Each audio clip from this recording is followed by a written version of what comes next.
Okay, next slide.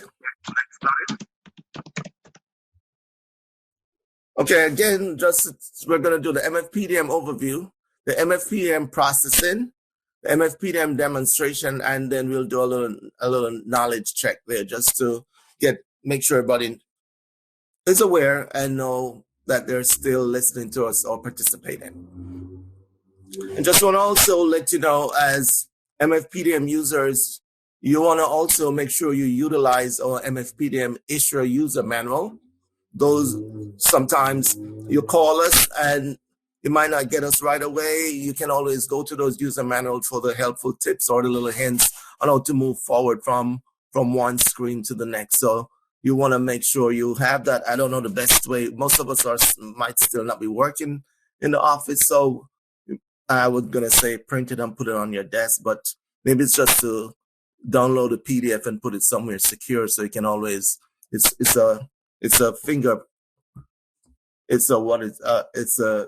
a fingertip away to use it if you need be. Next slide, please.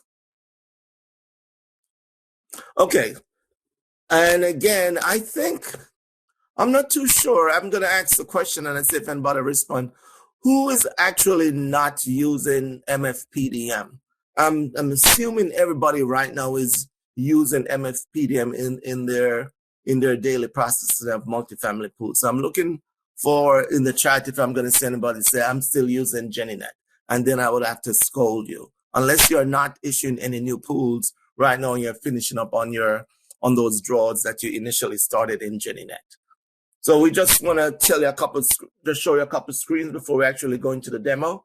Pools and loan tabs. If you're familiar with the workings of Mfpdm, you know that's where you usually go to start the process, where the pools and the loan tab that display all the pools and loans that have been submitted for final certs and then issued with the associated issue. The header displays a tally of pools by status. The lower half of the screen lists the pools that were additionally sorted, detail in each column. So I'm sure you'll know that you have those little skittles up top there that talk about all pools, draft pools submitted for final certs, and issued. So that's the new thing for most of us since 2018, since we have been using Mfpdm. Now you can actually follow and see where your pools are. At first, you couldn't see in GinnieNET if the custodian actually certified a pool unless you go in and view the screen if you see certified. But now you have the status right there up front. So that's a good thing and can help you with planning your daily responsibility and see where the pools are. So you'll know. Again, a big part of this is issued. We never had that before in GinnieNET. You'd have to call and find out if that pool was settled for that day. Now you have that on the screen. So that's a good thing to also help manage your day and find out if those pools that says issued, that your investors got the securities that they were promised on that particular delivery date. Marble, next screen, please. Okay, Multifamily Delivery Module. Just want to tell you something about Mfpdm. Provides an updated application interface to the following processes and procedures that were currently supported through the GinnieNET application.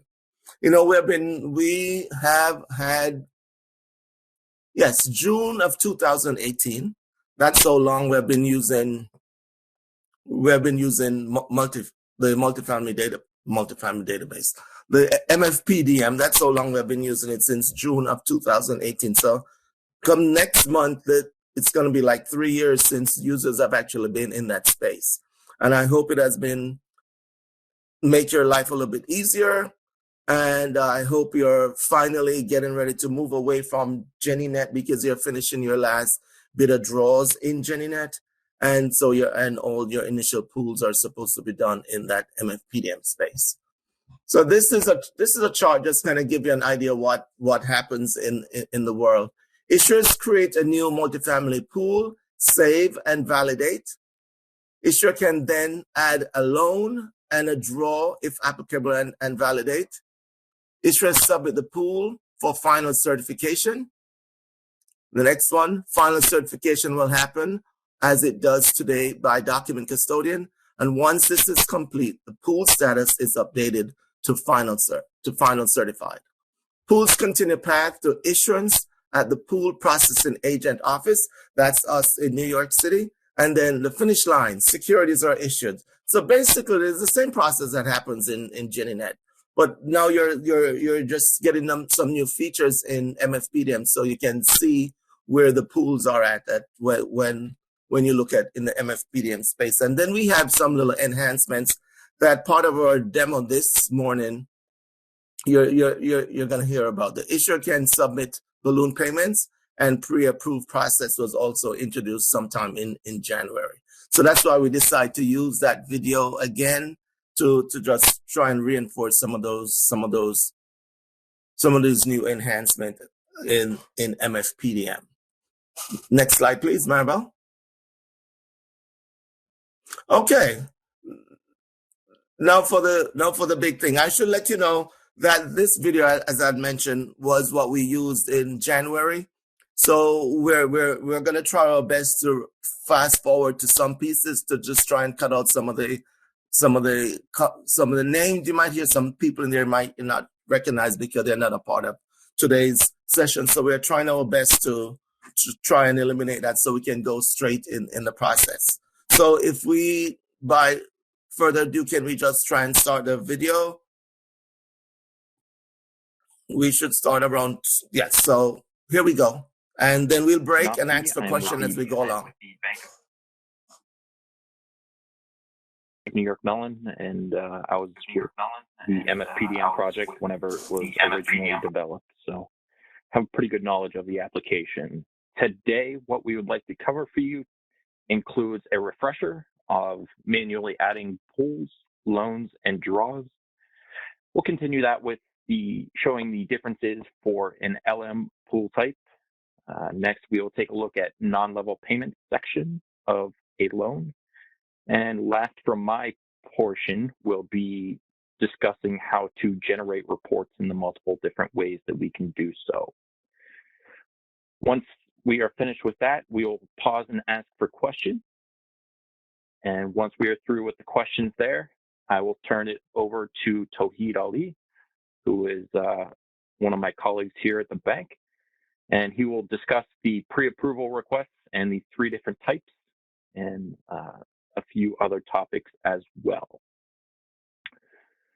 So with that being said, I would like to get started into doing a brief demo of entering a construction loan draw, be it the first draw for that particular pool. So Tawheed, let's take us into Mfpdm. Just want to remind everyone that this is a testing environment, so there may be some discrepancies here and there with what we see. Please do not be alarmed. This is the test environment. So, with that being said, hopefully most of you are familiar with Mfpdm. I will go briefly over how to enter a construction loan pool. At the top of the screen for Mfpdm on the Pools and Loans page, we have the blue bar that follows us no matter where we go. On the right-hand side, there's an Add Pools button that we can select, and it brings us to a pop-up where you have the option to import pool data via file or to enter pool data manually. So for our case today, we will be entering a pool manually.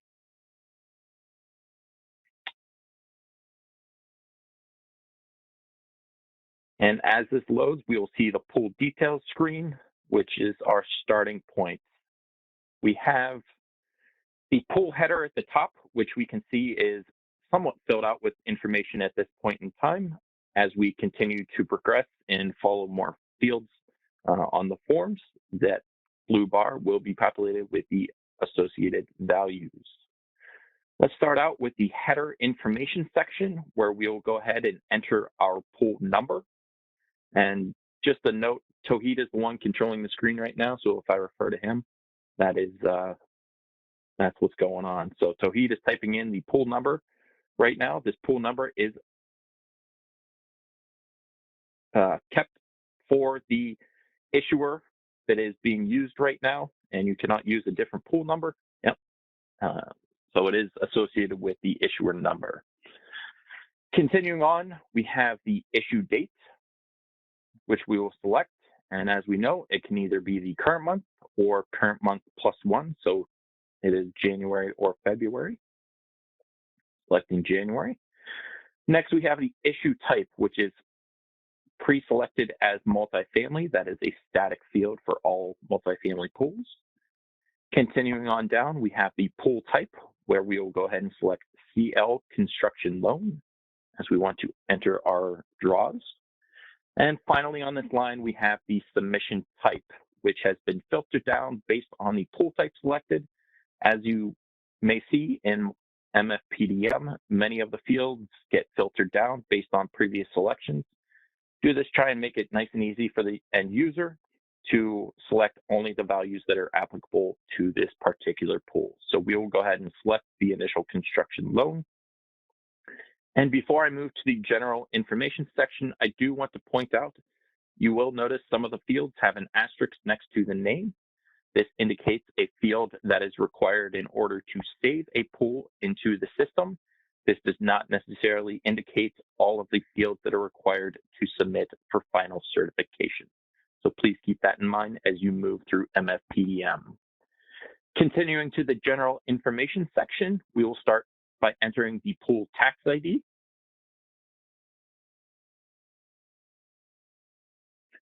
And while Tawhid is entering this information, I will go ahead and touch upon the next field, the initial pay date. As we can see, it has already been populated based on the issue date selected in the category above. Next, we will enter our delivery date. And if you are familiar with Mfpdm, you know that you have the ability to select the date from the calendar pick, or you have the ability to enter a date manually using your keyboard.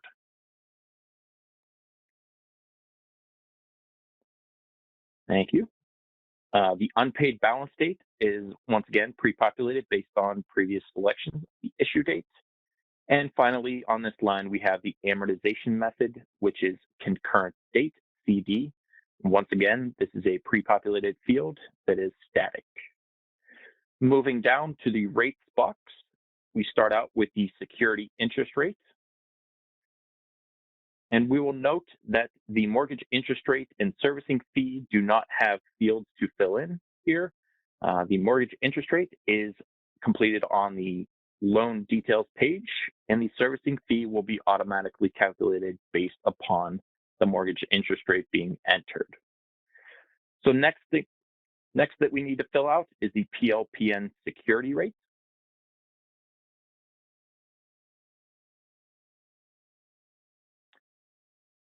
And finally, for the general information section, we will enter the maturity date of this pool.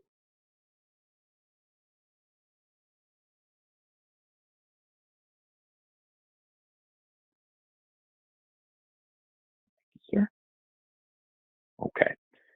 And once we're finished with the maturity date, we can scroll down to the pre-approvals section, starting out with the pre-approval for basis point spread, one for cross-default, cross-reference, and finally one for balloon payment. These are all defaulted to no with their radio buttons.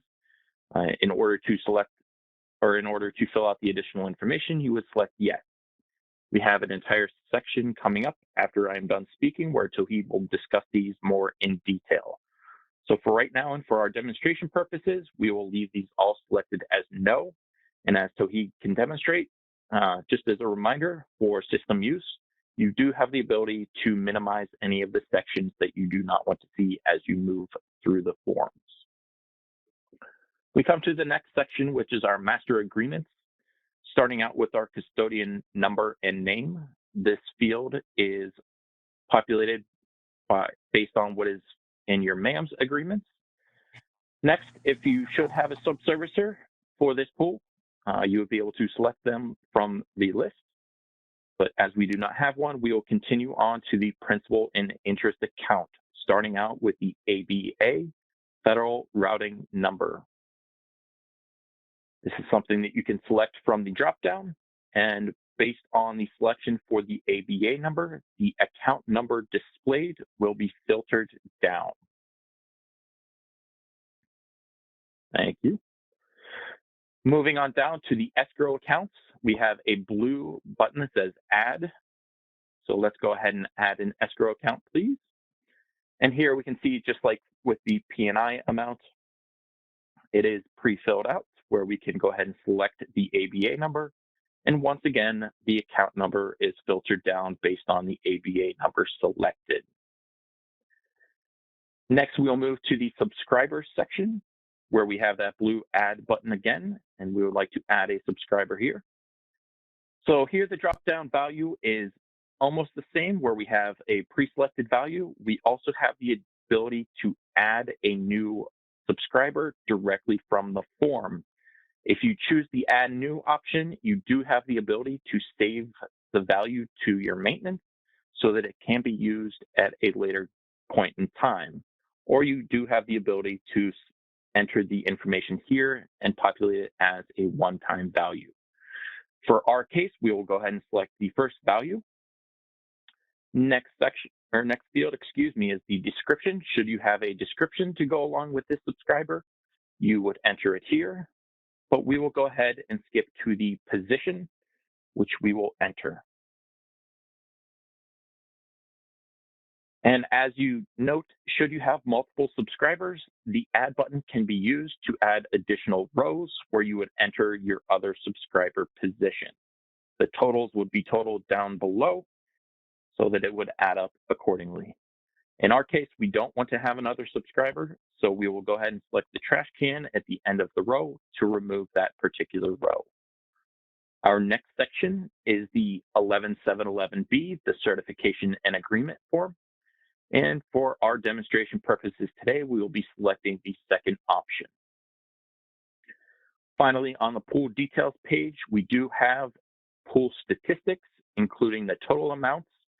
So this will list the P&I payment amounts, the UPB amount, and then we have two sections for one for FHA and one for USDA rural development totals, listing both the quantity and the UPB amounts of the loans that match those categories. Finally, in the pool statistics, we have additional information listed as the weighted average interest rate, which would be populated based on the loans entered. With that being said, we are done with the pool details page, so we can go ahead and scroll back up to the top.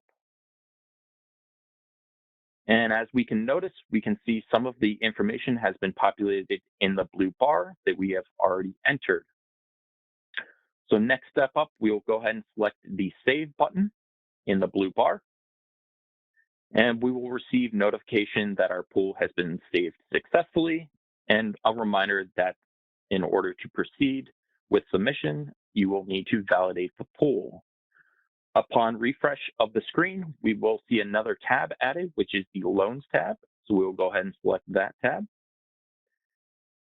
And this will take us to a list of loans associated with this pool. As we are entering it for the first time, there are none listed, but we would like to add one for this particular pool. So we will select the Add Loans button on the right-hand side,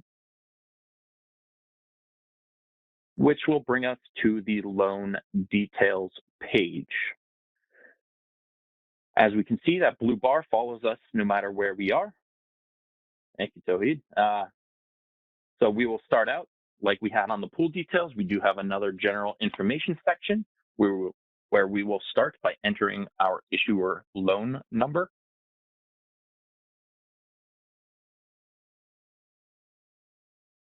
And just as a reminder, there are many, many fields that do automatic validation.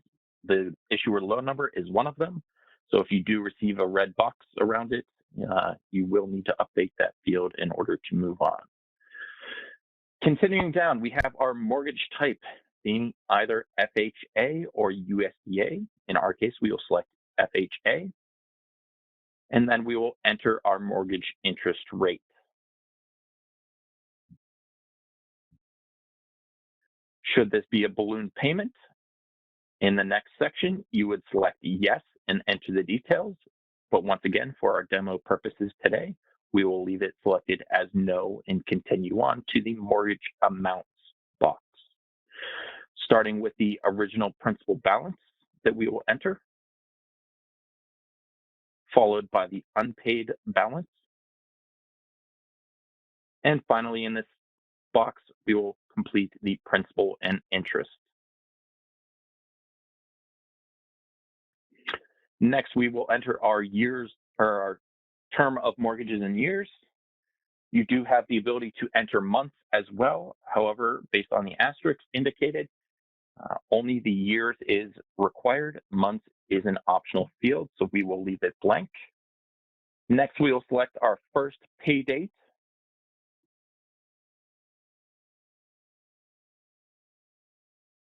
Thank you. And we will enter our last pay date as well.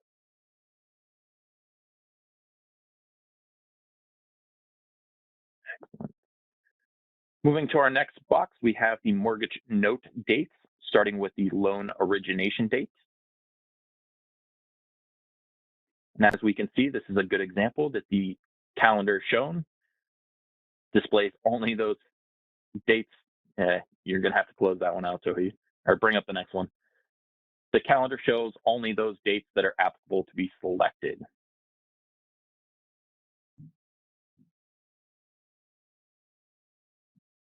Excellent. The next category is our prepayment provisions. If you would have a lockout information, prepayment premium period, or description, you would go ahead and enter it here. Once again, as it is demo, we will select no and continue on. Likewise with the indicators, whether you had a min or a mom indicator for this particular loan, you would be able to enter them here. But we will continue on to the agency details, starting out with our FHA/USDA case number.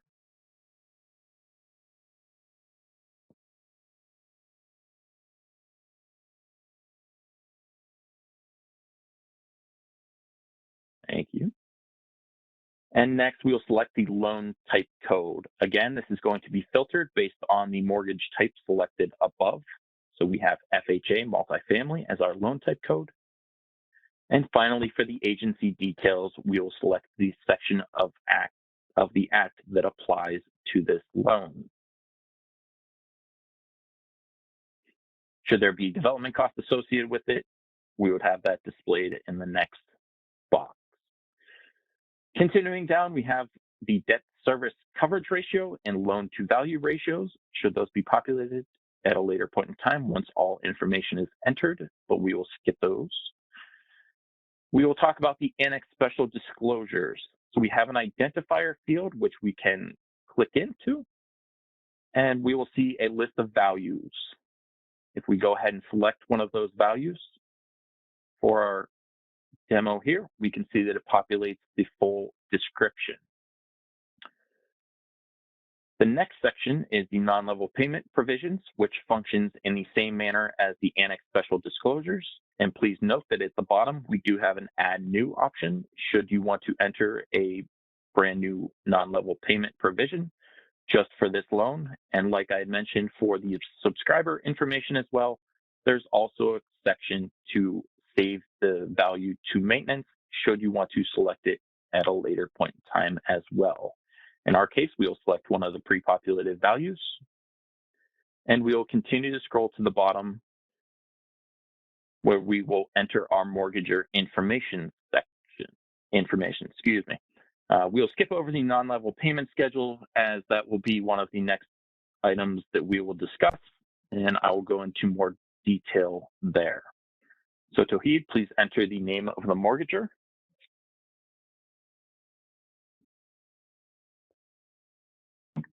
Followed by the property site address.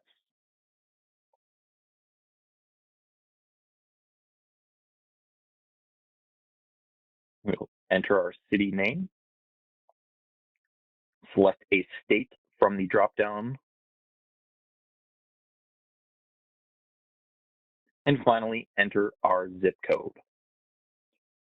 And before Tawheed scrolls back up to the top, another pointer for Mfpdm. we will see that the blue bar remains at the top of the screen, and we can see that we do have some options there, including the docs selection as well as save. In Mfpdm, no matter where you are on the screen, that blue bar follows you, and it gives you the applicable actions at that point in time. So for our case, we will go ahead and select the save option, and we will yet again see a notification that loan has been saved successfully, and we must validate the pool in order to submit for final certification. Upon refresh, just as we did whenever we saved the pool details, now we have another tab for the draw history details. So we want to enter our first draw information. So we will select the draw history details tab.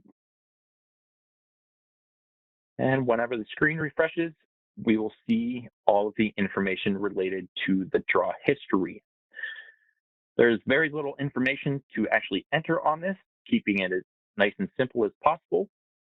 Most things are pre-populated for you, starting out with the draw number, the draw issue date, the advance number, and the first field that we will input will be the approved advance amount.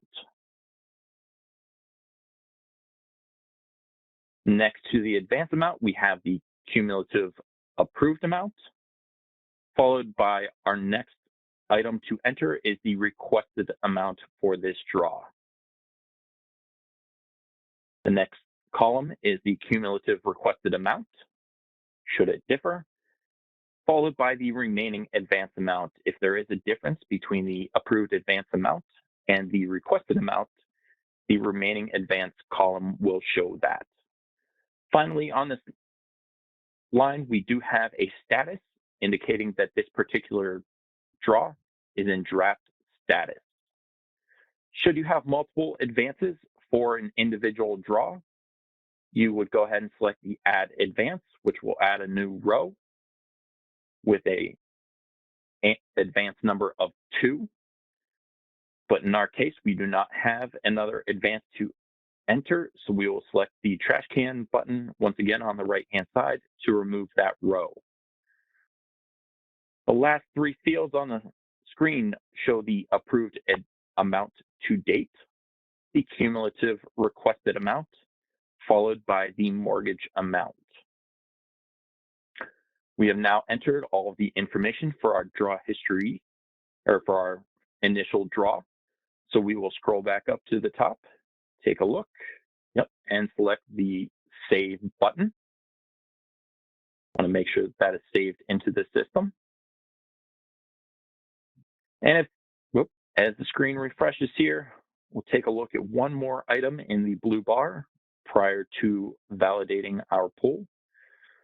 So the third category down on the left-hand side lists the business rules, which we can now see are not yet run. And our pool is in draft status next to the pool number. So we would like to update these fields by validating the information that we have entered for our pool details, loan details, as well as for our draw. So we will select the Validate button from the top right-hand side. We will receive that the notice that the pool has been successfully submitted for validation.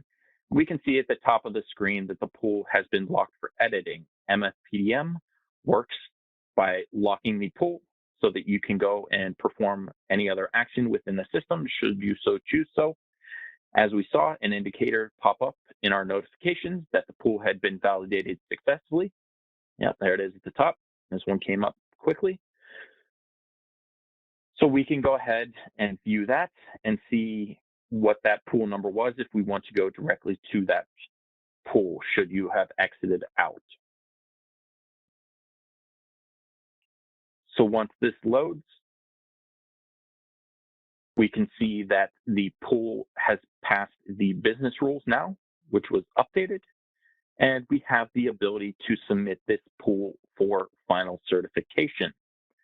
So Tawheed will go ahead and select the Submit button, and we'll receive a confirmation for submission, starting out with the certification, which you have to check, confirm the pool number that you are submitting for final certification, select continue.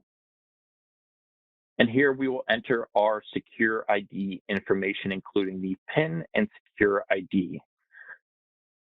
Please note this is for the authorized signers. And we will select the submit button, receive notification that our pool is being processed. And once again, we will see that the pool is locked for editing. We'll take a moment. Once again, the pool remains locked for editing so that you can do other actions should you so choose. But as we saw the notification come in that it has been refreshed, we'll go ahead and manually refresh the pool using the refresh button. And we will notice at the top of the blue bar the updated pool status. Located next to the pool number, we can now see that the pool has been submitted for final certification. That will take care of the submission of the initial construction loan draw.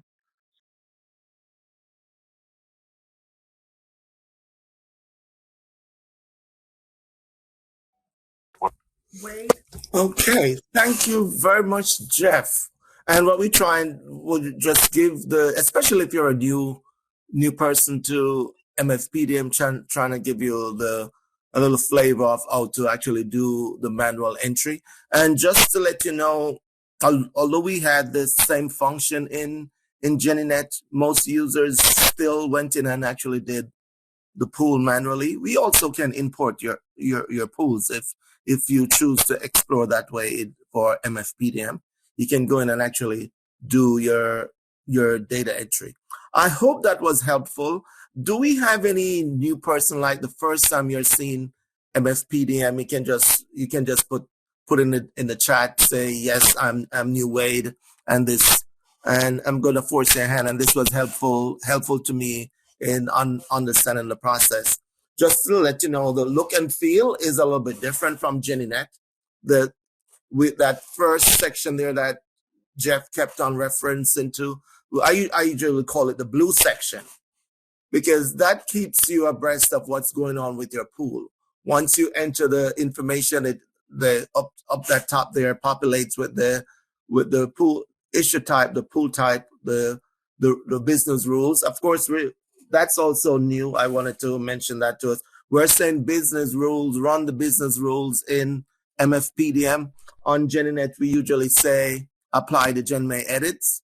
So that's a little bit different there. So just want to make sure those are some of the things. He mentioned some pre-populated fields, and he also mentioned when he talks about the master agreement. Just remember, you process your master agreements on MAMS, and once those master agreements are approved, they're populated over on Mfpdm, or if you're using GinnieNET, on GinnieNET. So that's how those master agreement will appear on your screen.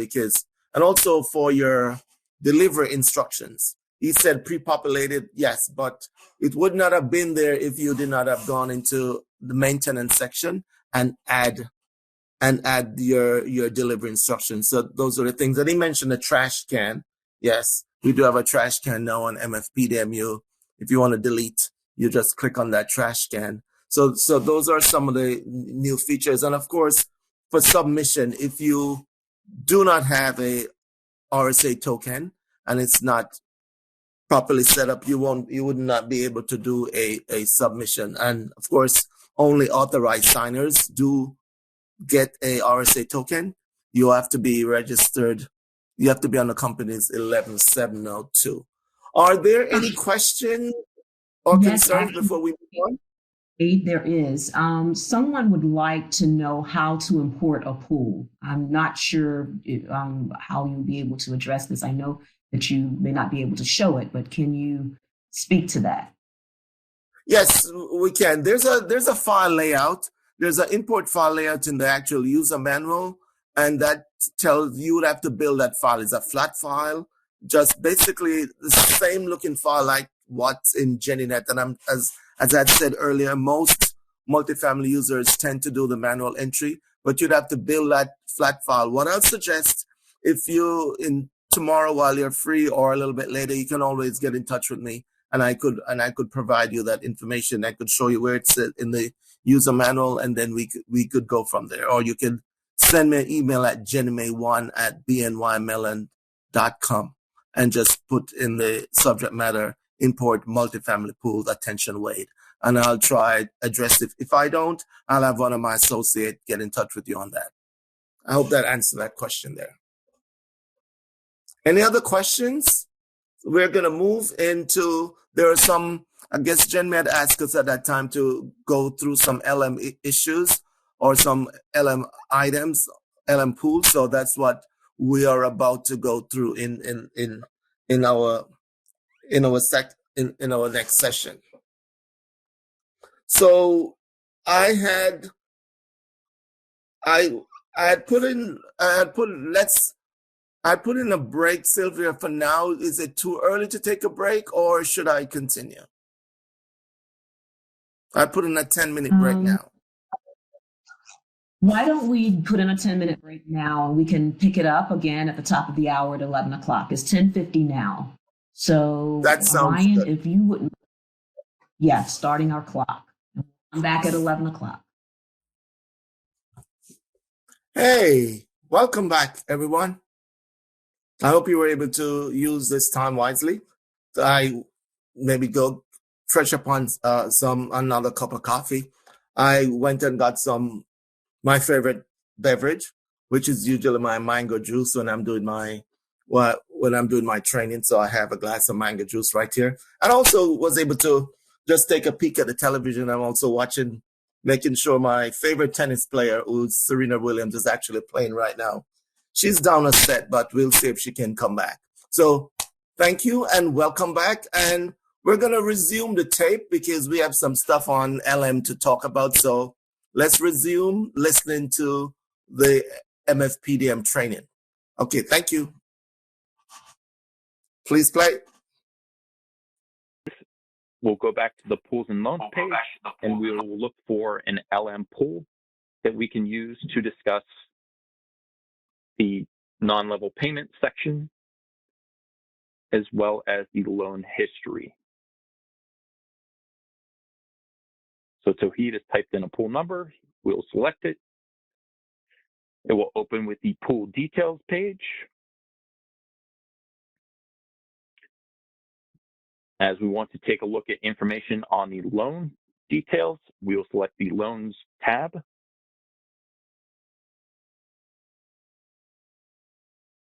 Followed by selecting the loan populated in the All Loans table, which will open the details for that particular loan. And as we can see with this loan details, as it is an LM pool, we will have additional information displayed. Starting out, we can scroll on down to the non-level payment schedule. So this one is obviously a pool that has already been entered into our system. So we're using this at display only. Here we can see that we have one entry for a payment change date with a security rate and interest rate associated with it. And likewise, we have the P&I amount associated with that particular non-level payment schedule entry.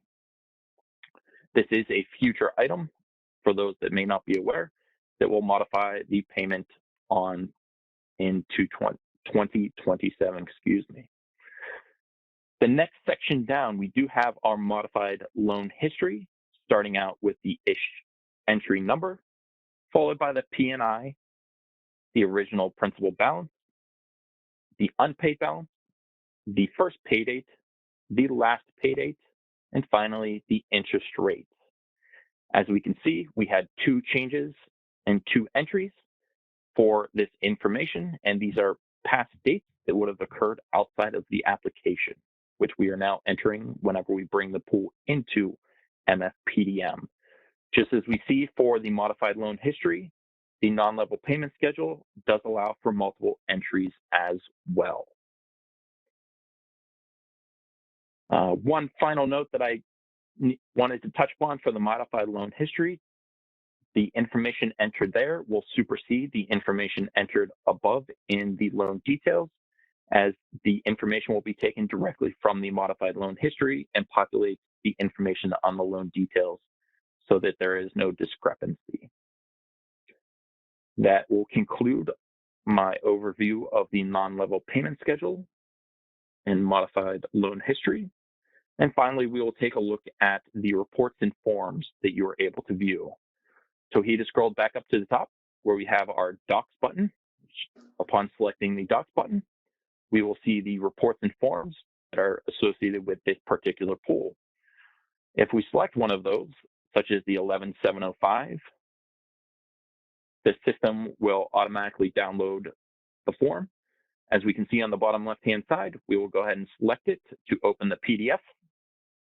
The information has been pre-populated based on what is in the system.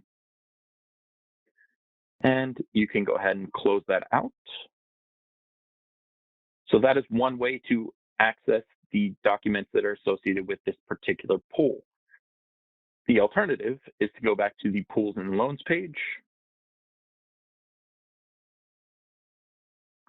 where we will see the second option for accessing this information. So if you don't want to go into an individual pool and take a look at any of the documents, on the right-hand side of the rows here, we do have an ellipsis. Selecting the ellipsis brings you to the same value or the same actions that are available within the pool, where you would be able to select from a drop-down. Please note that these documents that are available are dependent upon the pool type as well as the status of the pool. So you may or may not see certain documents depending upon those items for a particular pool. At this point in time, that concludes everything that I wanted to discuss. So I will pause and we can take a look at our schedule again, where we come to a question and answer session about anything that I have discussed. So if you do have a question about something that was reviewed, please let me know. Wait a few seconds.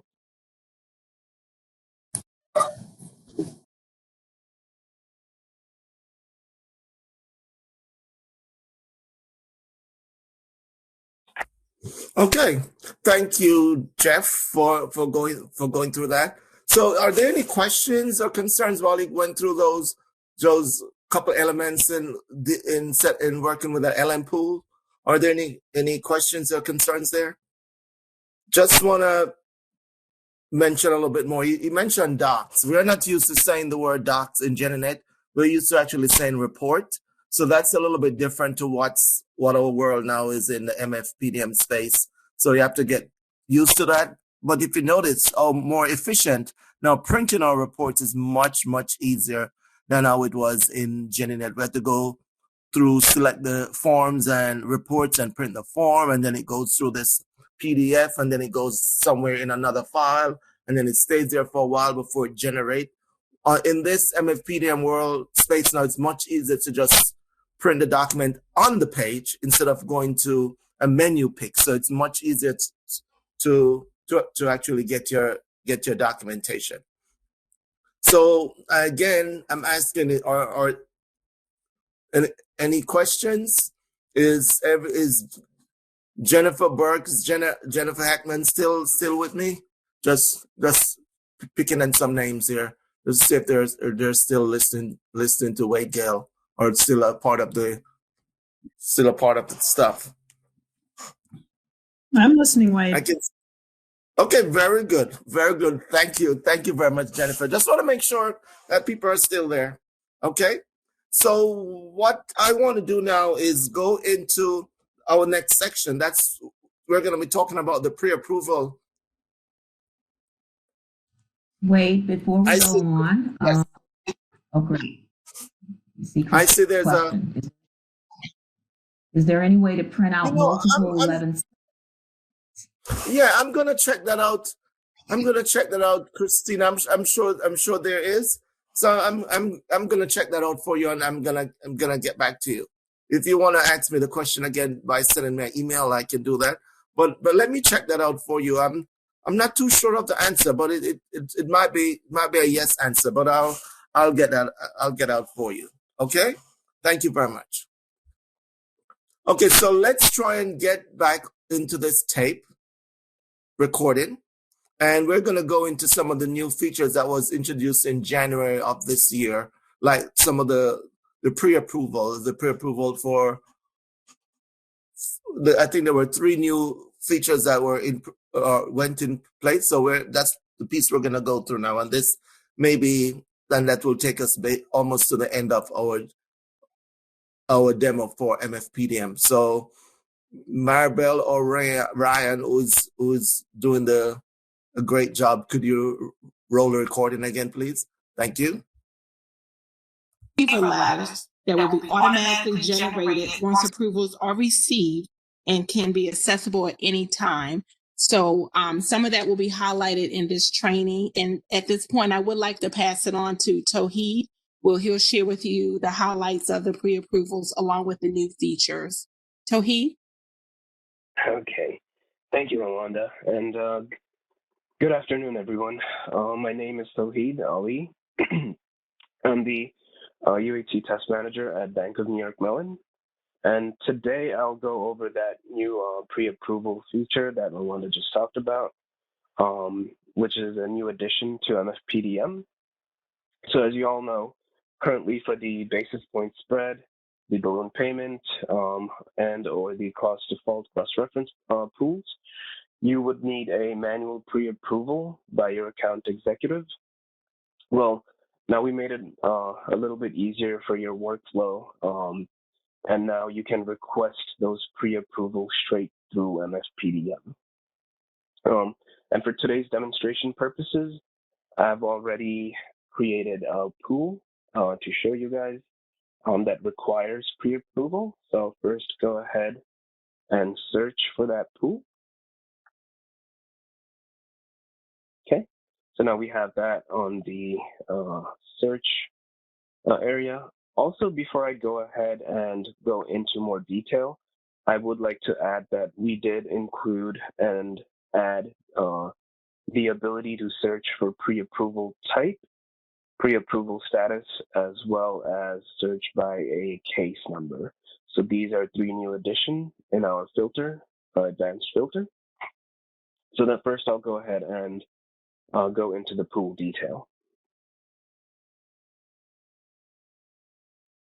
Okay, so while the system loads, just to speak ahead, earlier Jeff had shown a small section of it for pre-approval, so I'll go ahead and show that now.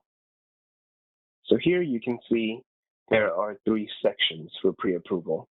We have the pre-approval for basis point spread, pre-approval for cross-default, cross-reference pools, and finally pre-approval for balloon payments. Now, please note this is defaulted to no, so you can continue building out your pool without having pre-approval in your way if you don't require it. But for today, as you can see, this pool does require pre-approval for balloon payments and the basis point spread. So first thing I'll do is go ahead and click on the edit button. And while I do, you can see that the fields are now, the radio buttons are clickable.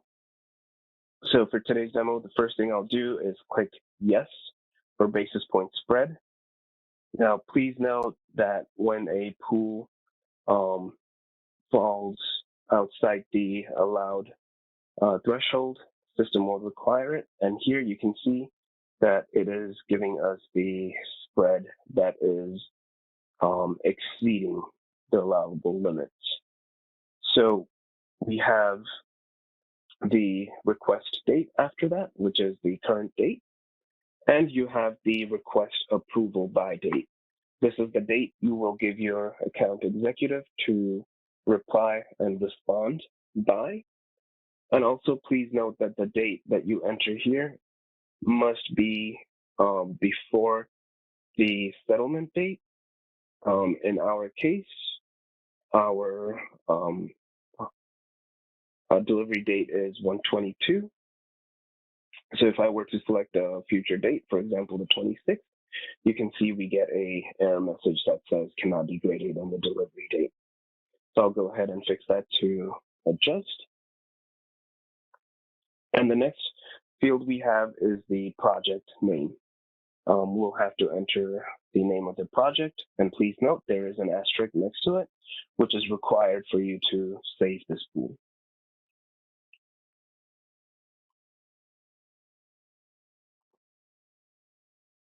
Okay.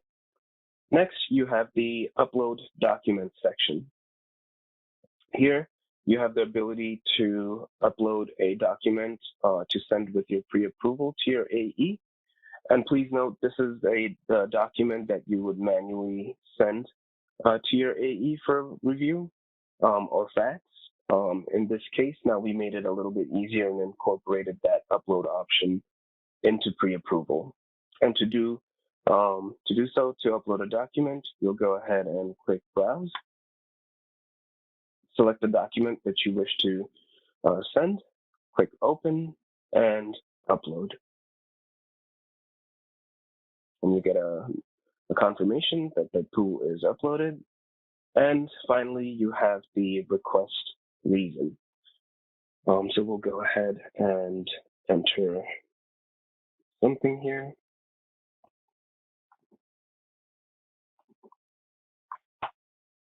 Okay.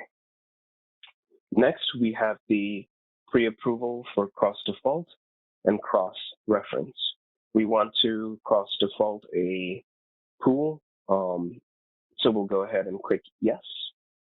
Now, please note for cross-default, it requires a waiver letter, and if it's a cross-reference, which we can also do here, it does not require a waiver letter.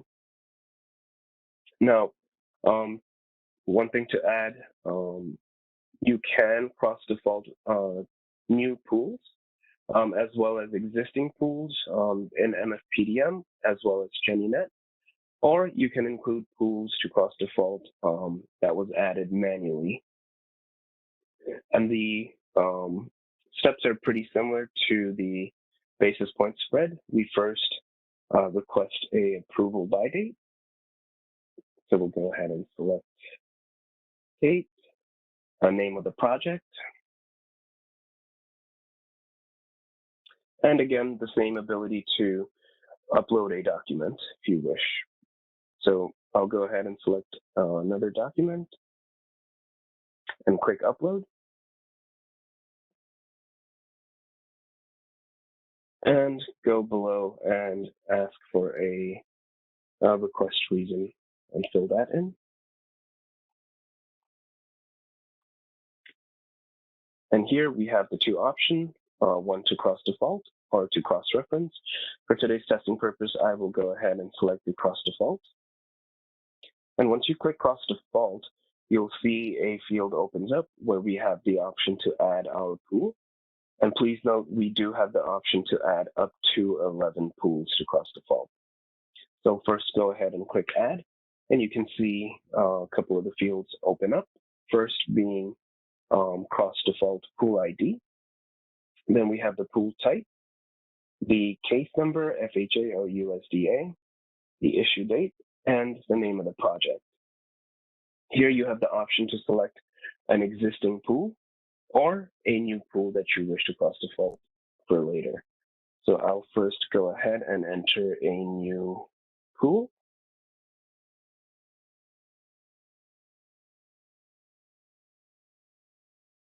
And go ahead and click on the search.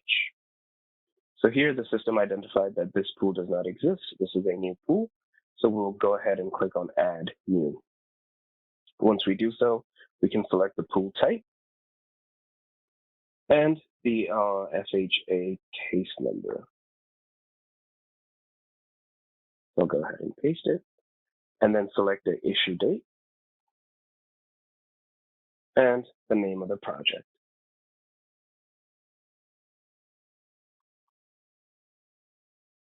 Okay, and also please note, if you do decide to remove it, you do have a trash icon to delete it. Second, I'll go ahead and add a existing pool that we have in the system, and we also have the ability to search by the case number as well. So I'll go ahead, paste the case number and search, And you can see the name of the pool drops down, indicating that it does exist. So I'll go ahead and click.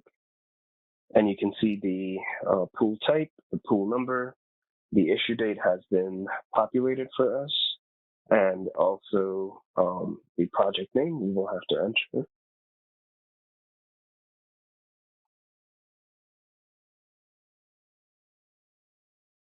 And that finishes adding the pools to cross-default. Finally, we have the third section for pre-approval for balloon payment.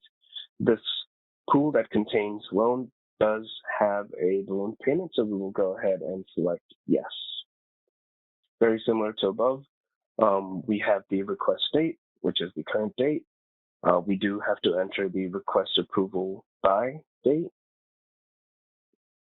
There is a investor name section here, which is optional, so we'll go ahead and leave it blank. And finally, a document for you to upload. And I'll go ahead and click upload. Okay, so now that the documents are uploaded, we have finished filling out all our required fields for the 3 pre-approvals. I'll go ahead and scroll up to the top and save.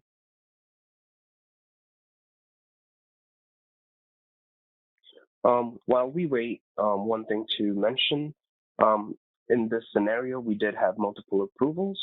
So when you have more than one type of pre-approval, say 2 or all 3, it'll have to be submitted together, like the way I will show in the system now, to your AE, and the AE will need to respond to all the pending requests at the same time as well. However, if you have one type of pre-approval and it's approved and you need it approved at a later time, you can send that pre-approval again to your AE for them to approve or reject.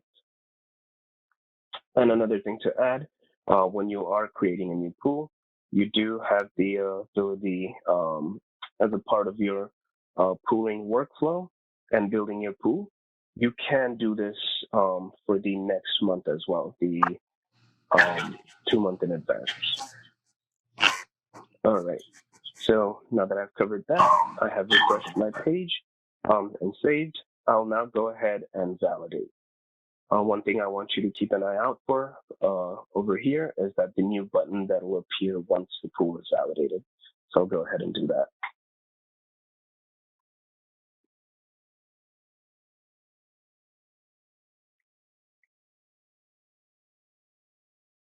Okay, so like I said, you can see now there is a request pre-approval button. Since the pool has been validated, we will go ahead and click request pre-approval. Okay, and the page will refresh. As the page refreshes, I'd like to add, once the pre-approval has been submitted, you can see that the screen flashed really quickly. There is an email notification that is sent to your AE, as well as a portal notification indicating that the pre-approval has been sent to your account executive. So I'll go ahead and show that. And also note there was 3 pre-approval that we submitted for today's demo. So we received 3 different notifications. On the notification, you'll have the pool number and the verbiage saying that it has been submitted to the AE for cross-default, cross-reference with the date and time. And the same goes for the other 2 pre-approval for balloon payment and basis point spread. I'll now go ahead and go back to the pool and loan page. And for today's demo, I did have a pool that has been prepared with AE's response, which I will show you now.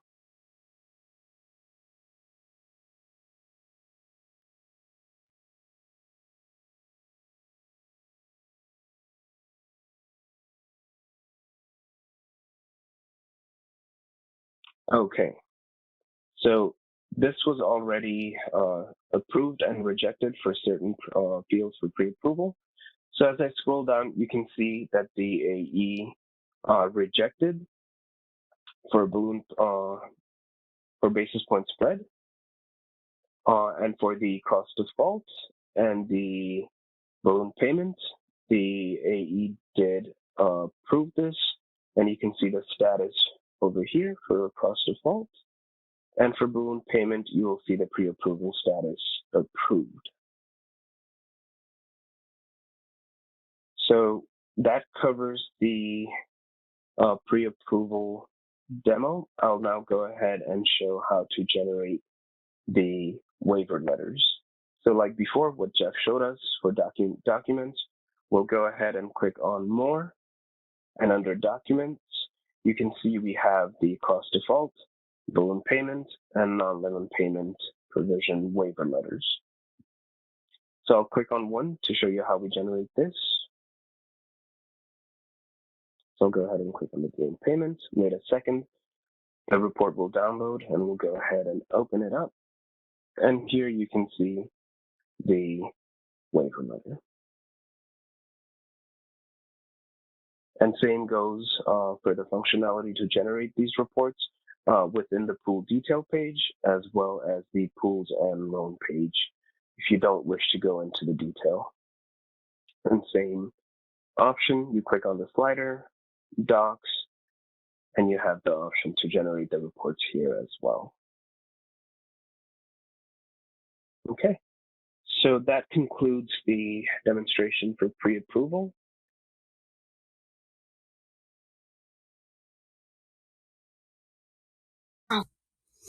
Okay. Thank you, Toeed. And I hope this was helpful to the multifamily issuers who are actually processing through GinnieNET now, and maybe some of these requests you might need to reach out to and have your AE approve as part of the process. I know most of the time this was outside of the system. Usually either send an email or request some paperwork back and forth between the AE. Now we're trying to make it as centralized as possible, trying to make it a little bit more user-friendly for the users, so everything is actually done in that space. And Mandy, I think we're going to try and make the presentation. Yes, we're hoping to make the presentation available to the users so they can actually replay it if at their will. So yes, Mandy, you were one of the people I was just gonna ask, Mandy, if you're out there, but I see that you're there because you asked us a question. I'm gonna ask, is Trevor Johnson in the house? Let me see if Trevor Johnson in the house. Either raise your hand or tell me, Trevor Johnson, if you're in the house, if you're listening. So are there any questions before we move on in our presentation? I know that was a lot, especially if you're a new user or new issuer or a new person to an organization who is going to be using Mfpdm. So looking like it's a good thing, you might only have to use Mfpdm, since if you're only doing initial pools, of course, all initial pools now will be started in Mfpdm. You'll try and finish your draws that you started in GinnieNET. You'll finish those in that GinnieNET space. So if there are no other questions, we're going to continue with our presentation. Maribel, next slide, please.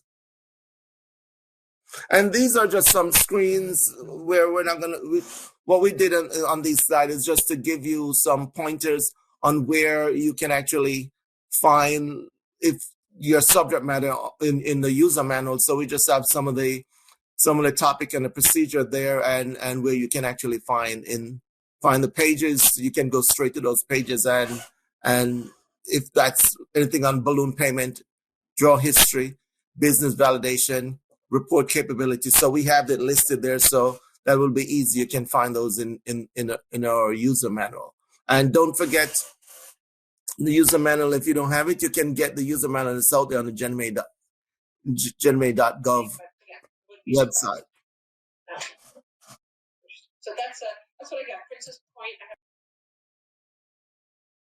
Next slide, please. And again, just and yesterday I mentioned quick reference. A lot of people tend to gravitate to the quick reference because it gives you the information right away. So we try to have a quick reference card for multifamily also.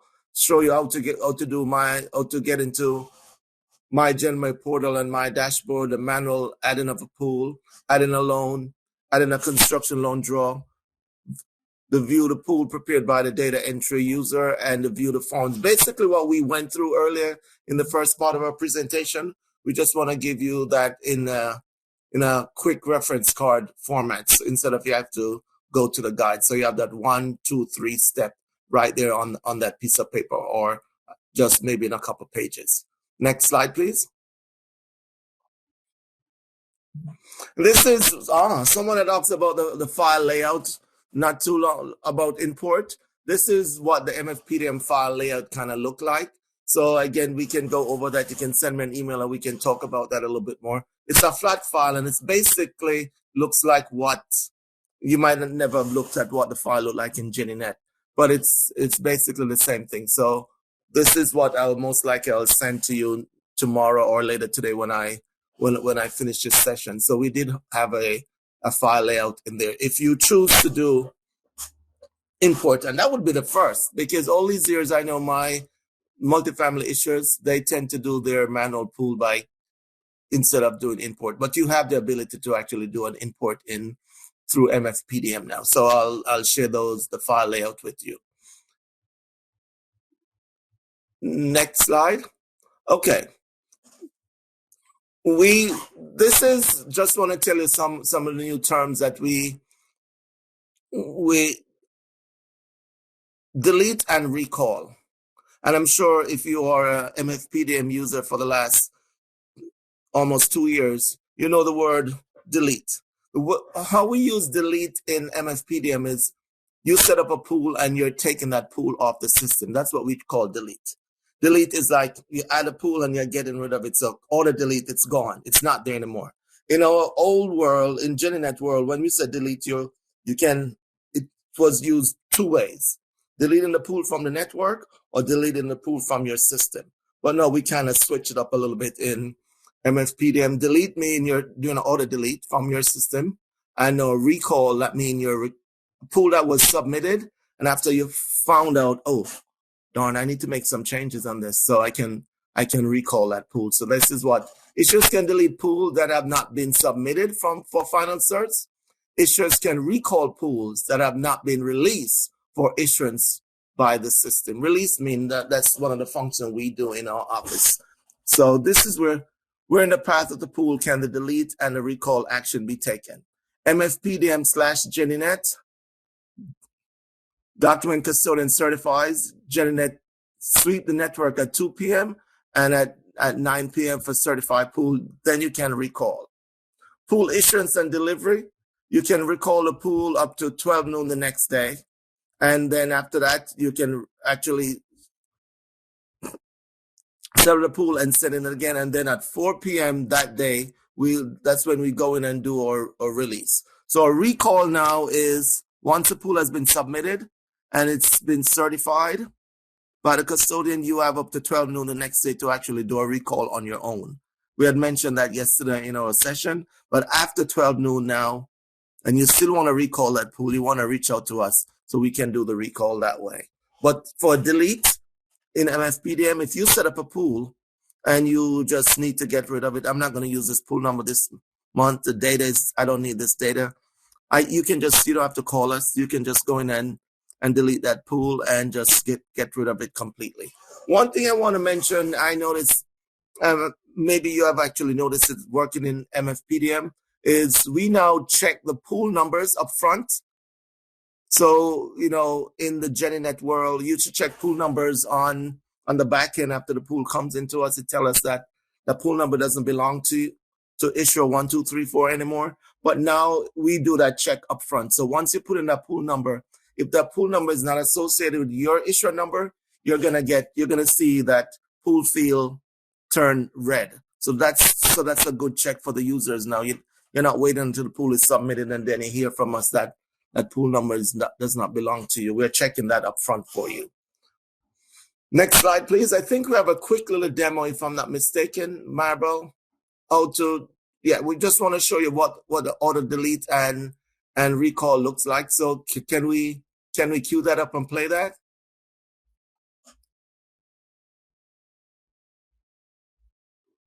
And tell me if I need to sing while we do that. Okay, there it is.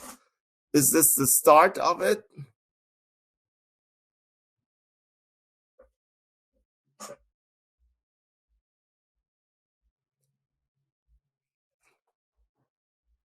Okay, we're going to do a recall.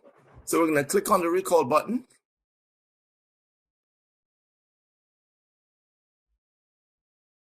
Because this is a pool we already submitted for final cert.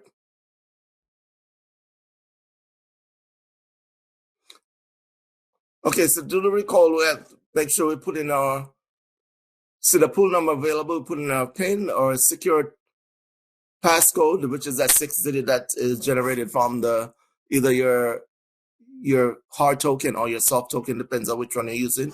We're going to click on recall.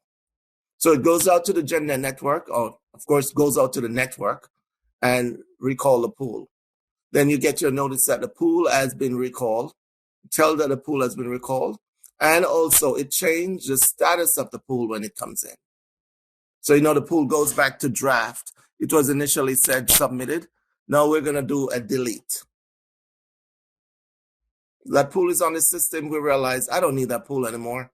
Let me get it off for now. I don't want to, might use the pool number next month. So I just look for the delete button. Make sure the pool is on the screen. Click on delete. And are you sure you want to delete this pool? Delete. And let's try and find that pool number again that we just deleted. Want to make sure it's not there anymore.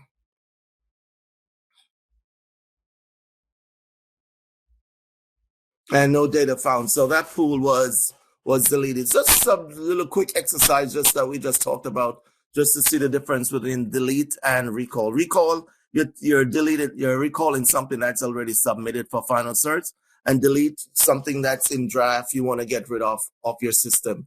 So it might not look cluttered because you decide not to use that pool number. So those are the functions there. Maribel, next slide, please.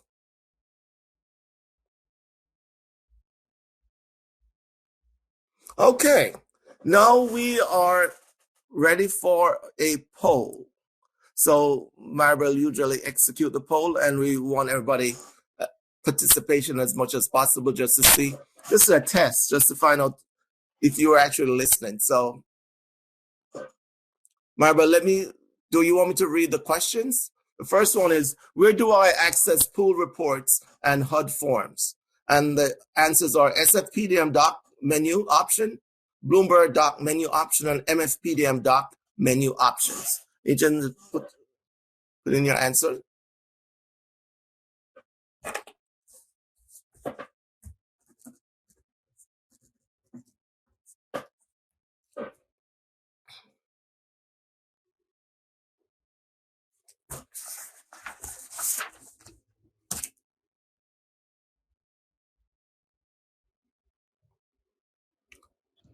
Okay, the second one coming up.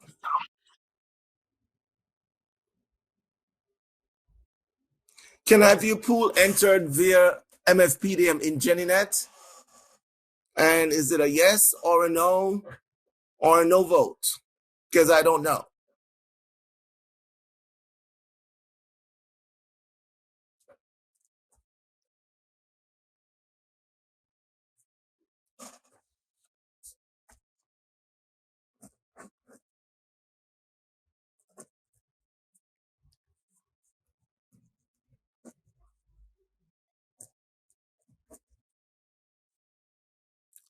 People are not sure on this one.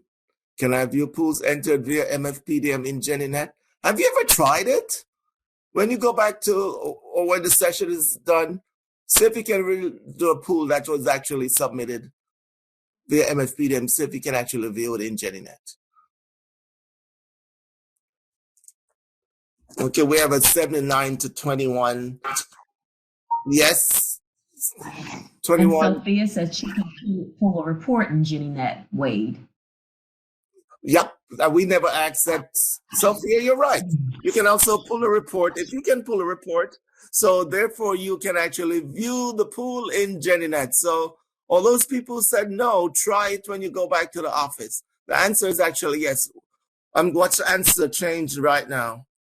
Watch it move from no to yes. Watch it. There it goes. The answer is actually yes for number 2. It's you can view the Mfpdm pool also in GinnieNET. Good. That's the answer I wanted to see. Yes. Make it 100. That's it. Good. Maribel, are you ready for the third one yet? Third question? Good. 75%. That's it. Yes, you can. Yes, you can.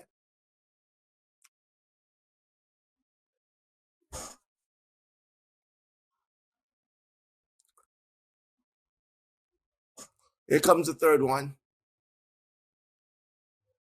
Which pooling system should I use for pools that have already been delivered in GinnieNET? Is it Mfpdm, Sfpdm, and the third one is it GinnieNET? GinnieNET or no vote?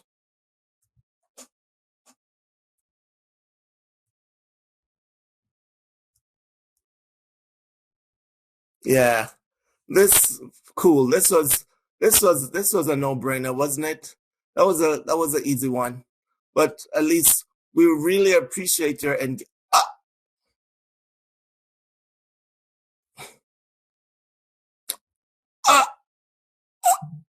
Sfpdm. Oh, thank you. You should not even go in that space. That space should not even be touched. Let's read the answer. Let's say, which pooling system should I use for pools that have already been delivered in GinnieNET? So, if your pools are started in GinnieNET and you end up doing the draws, you have to continue doing them in GinnieNET until they're done. So the answer is actually number 3. The answer is actually GinnieNET. Of course, if you're using Mfpdm all the way, it's strictly Mfpdm all the way. But we're asking if you started the initial pooling, where you would finish those pools, and the answer would be GinnieNET. Wow, this was great. Thank you very much for your participation. We really appreciate it. So that means people are engaged, that they're listening. They haven't gone off yet. So we really appreciate your interest and your time in answering our poll. Next slide, please, Maribel.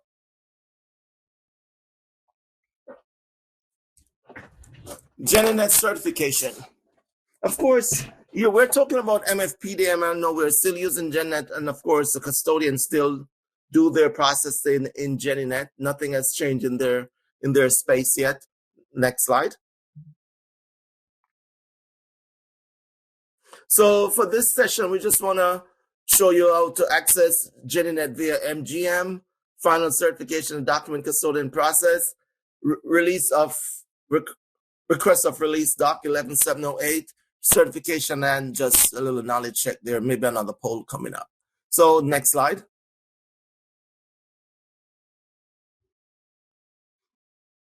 Okay, of course, if yesterday, if we went through this, it's the same way you'll go to get to GinnieNET. You do tools, then you'll find GinnieNET now on the other applications, not on the IPMS. And again, this is the SOS, a single sign-on. You're only logging in MGM with your user ID, which is most of the time or all the time is your email address and that password. And then once you get to the screen, you choose tools and you choose other application and get into GinnieNET. No more I-509-124 or whatever your user ID used to be. We're eliminating that now. It's strictly get into the door, find that application, and then go to it directly with just a single sign-on. So that's a good deal. Next page. Next slide. Okay, wait 1 second. Sophia has a question in the chat. Can I pull a report in GinnieNET? Yes, Sophia, you can. I tell her that Maribel was, maybe Maribel have been somewhere before because I thought I answered that, but that's okay. Yes, Sophia, Oh, you can print the report. I'll answer it again, Maribel. Sophia, yes, you can print the report in GinnieNET also. Thank you, Maribel. So next screen, please. And again, this is just giving you an idea of what happens in the custodian world. You know what happened. You submit the pool. The custodian at the time gets a notice saying the pool is available to be certified. They go in and do their due diligence, either check the documentation that they get on that pool. And if they're satisfied, they go in and do a certification. If they're not, they can do a rejection. When the issuer has submitted the pool to the GinnieNET network, the document custodian must certify the pool.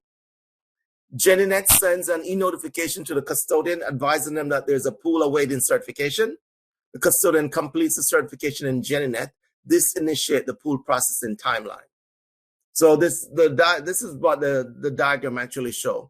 Mfpdm, issuer submit pools, GinnieNET, document custodian certifies. GinnieNET, we sweep the network at 2 p.m. And of course, anything that sweeps at 2 p.m. will be read in the next day.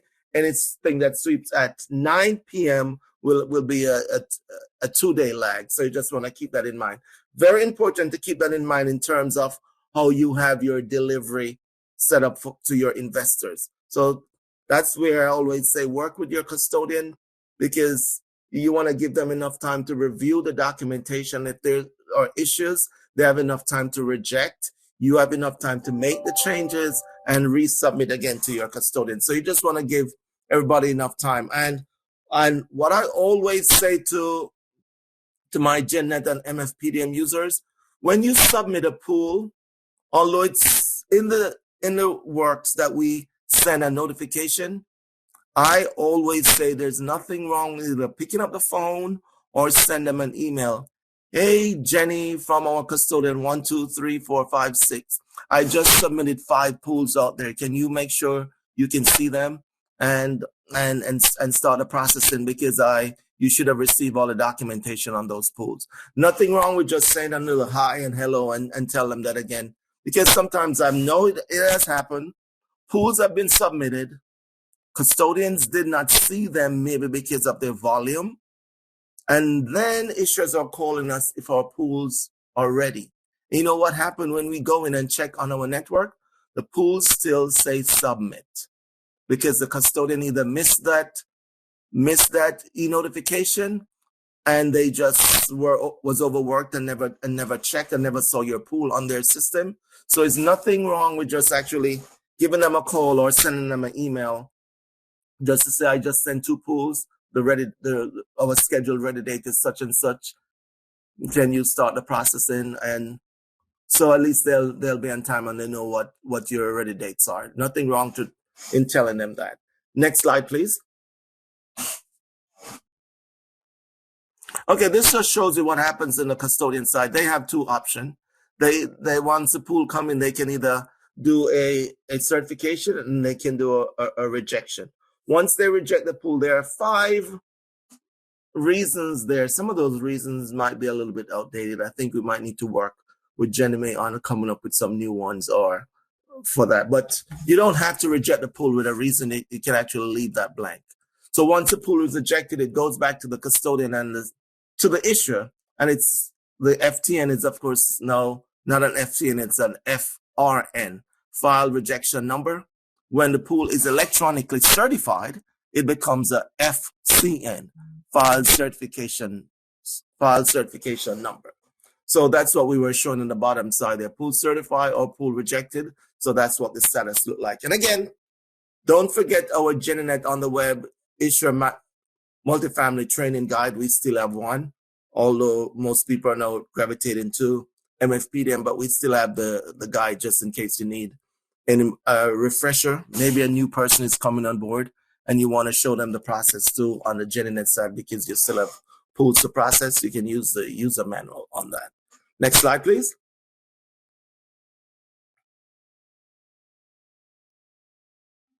Okay, 11708. We just decided to put this in there. Every time I do this section, I know most people, if you do request documents from your custodian, you have the ability to go into GinnieNET and use that form. It's not a mandatory form in GinnieNet eyes yet, but you can use the process there. What the process is, you set up the form, you send it off to the custodian to request it. They acknowledge that they received the form, and they also tell you when that document can be sent, when they'll send that document over to them. So that's just the check and balances in GinnieNet. I know most people tend to do it now. I know most of the time when I usually speak to my single family issuers, they usually say, right now it's a fax thing for us. We send the request via fax. No, you might even scan and send it via email. But we just want to let you know, you can actually request a document on GinnieNet and track it that way if that suits you, or you can continue doing it the regular way that works best for you in your daily processing. But 11708 request for release of documents is a function on GinnieNet if you decide to use that. Next slide, please. Okay, GinnieNet certification module. Of course, final certs. Once a custodian certified the new pool, the pool is considered final certified. That's the beauty in multifamily pools. You don't have to go through all that stuff and final certify pool 12 months later. Once the pool is done by the custodian, it's already final certified. And then recertification comes up. If there's an issuer portfolio transfer or document custodian transfer, the issuer of record is required to submit a recertification for all affected pools 12 months from the effective transfer date to GinnieNET. So all recertification are done on a pool level and are to be submitted via GinnieNET. If you have ever done a recertification, it's two ways. Either do a RCI, recertification issue, or recertification custodian, RCC. You have two options. You can actually go in and enter the pools manually, or you can build an import file. If you have 4 pools, you might think it's best for you, I can sit and do the manual entry. But if you have 100 and maybe 200 pools, you don't want to sit there and do them manually. Check out the import file and import the data that way into the system. That's for recertification, either recertification issue, which is RCI when the transmission is done, or recertification custodian, RCC, when that 32-digit number is generated. So, and again, all recertification are done at a pool level, not yet down to the loan level. So we're only asking, GinnieNET only wants to see the pool number when you're doing the recertification. And make sure when you're doing this recertification, there was a transfer. Because what happens if you do recertification, they're not transferred, those pools are not showing to the new custodian or the new issuer, then there'll be some error message that comes in on our report the next morning, and we'll reach out to you and say, oh, GinnieNET system is showing that pool 1, 2, 3, 4 still belongs to issuer 1, 2, 3, 4, 5, 6, and not to you. Maybe it does happen. Maybe during the PTS transfer, it never came over. So you just have to be careful when you're doing those research. Those are actually your pool, because they're double check and triple check on the back end just to make sure GinnieNET's system is correct with the correct is set up with the correct information. Next slide, please. Okay, this is just giving you an idea of what happens in that space. So of course, as an issuer selects GinnieNET. It's under the menu common for recertification. Issuer selects if the certification is due, and issuer transfer, a document custodian transfer. We have 2 kinds. Issuer enter the pool to be recertified and select new. 1A, issuer can add or edit records only when the transfer status is certified or rejected. That's true. Then 2, issuer completes recertification process and then selects save. Issuer selects option to apply recertification edit on the main menu. GinnieNET edit pools and flag those that have passed the edit. You still have to do an edit check when you're doing recertification. 4, GinnieNET send e-notification to custodian that there is a pool. 3, Issuer selects option to transmit recertify pools. GinnieNET transmit detail of pools to be certified by the custodian. And 4, that's where the notification goes over to the custodian that there's a pool to be recertified in GinnieNET. And 5, the custodian receives the notification that there's a pool, and then they go in and perform the recertification. And once that's done, again, everything is swept at the 9 p.m. sweep, and then again do a due diligence check on the back end GenMate system. And if those pools are correct, are updated correctly, they'll update to GenMate system correctly. So this is just an overview of what happens in the recertification space on still per process on GinnieNET.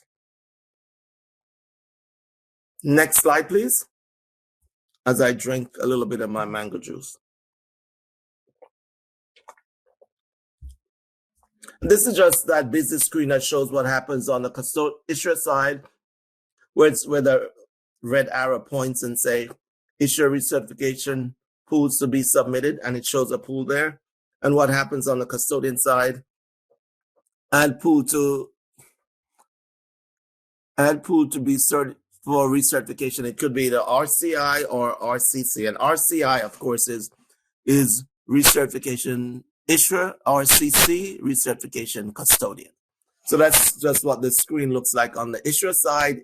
If you have never done a research yet, and what it looks like on the custodian side when on their end.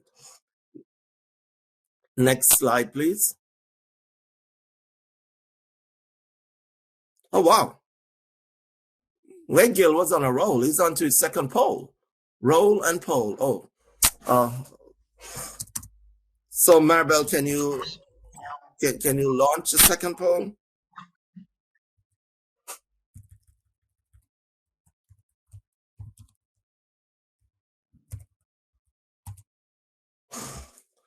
And I'll read out the questions for you. This is a multiple choice.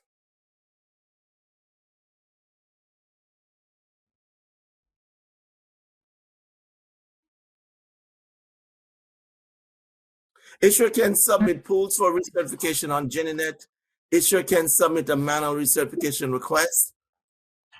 Where's the answer?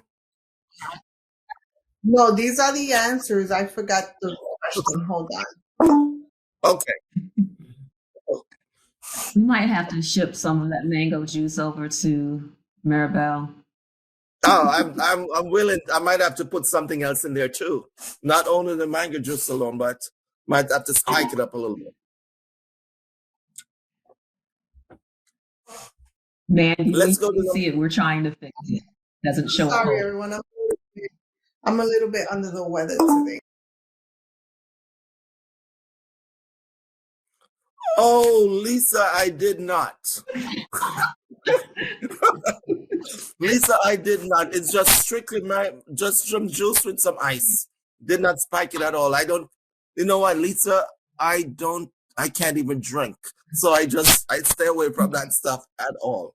I don't drink, period. So it's not spike. It's just strictly mango juice today.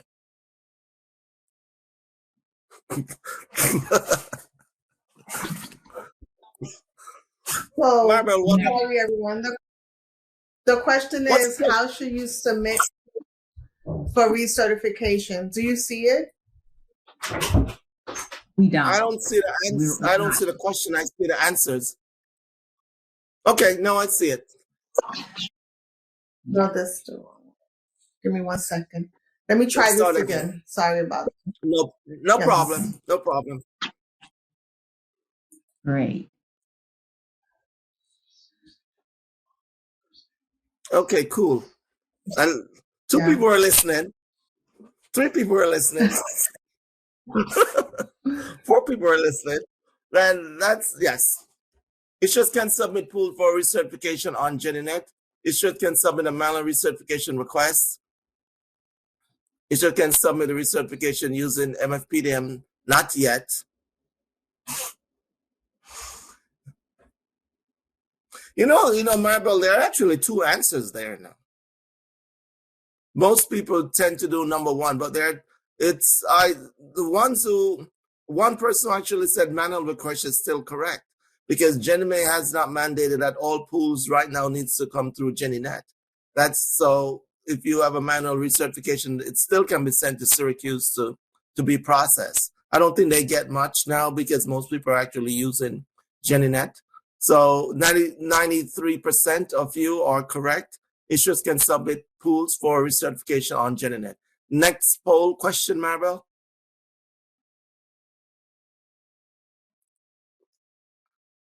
Lisa, most people do it on GinnieNET. Manual is still acceptable, but most people still do the recertification on GinnieNET. Yes.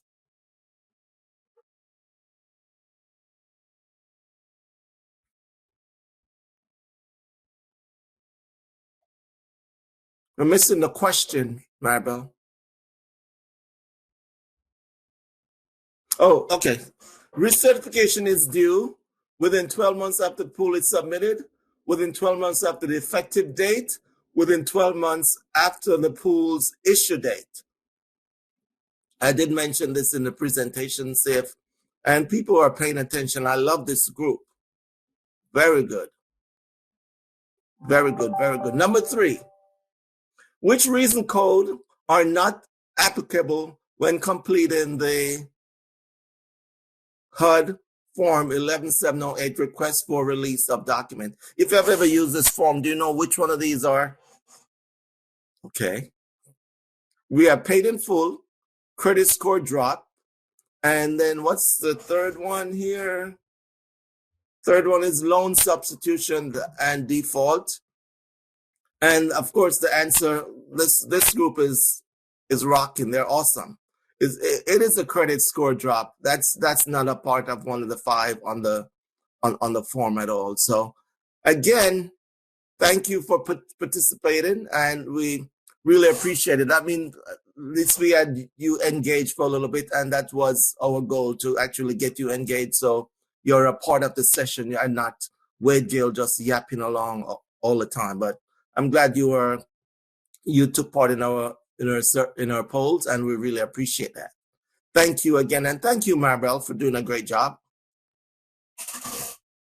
You're welcome. Can everyone see the results for the poll questions? Just want to make sure.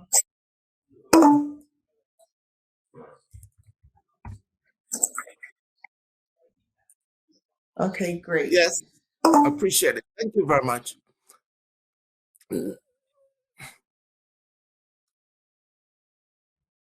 Next slide, please. After you take your polls off.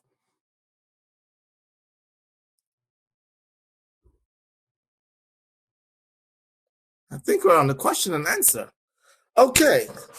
Is there anything, any questions anybody have? Anything about Mfpdm? Anything about GinnieNET?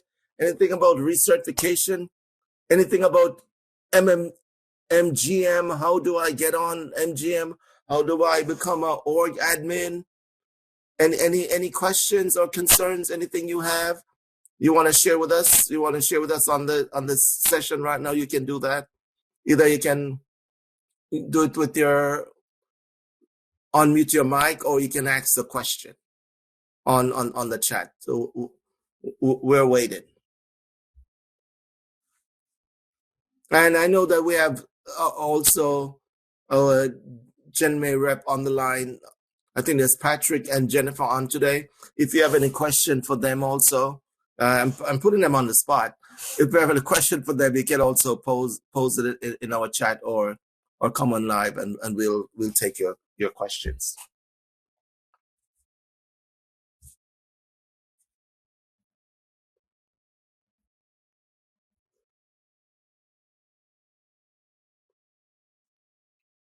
No questions?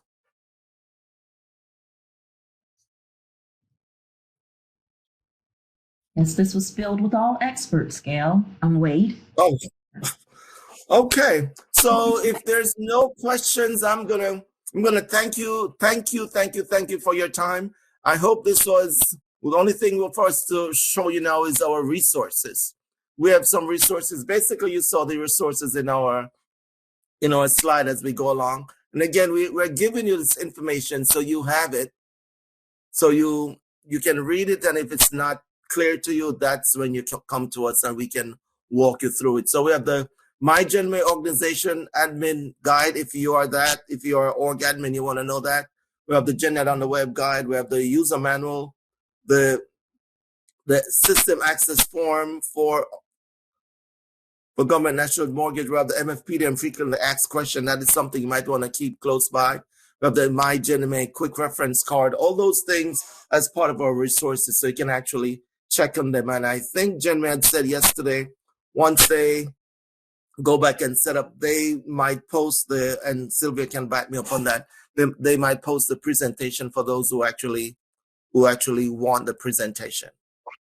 So yes, Sylvia, I think I am done with my time, and I just want to thank everybody again for giving me the opportunity. I hope it was helpful to you and your teammate, and everybody have a fantastic Wednesday. Thank you. Now.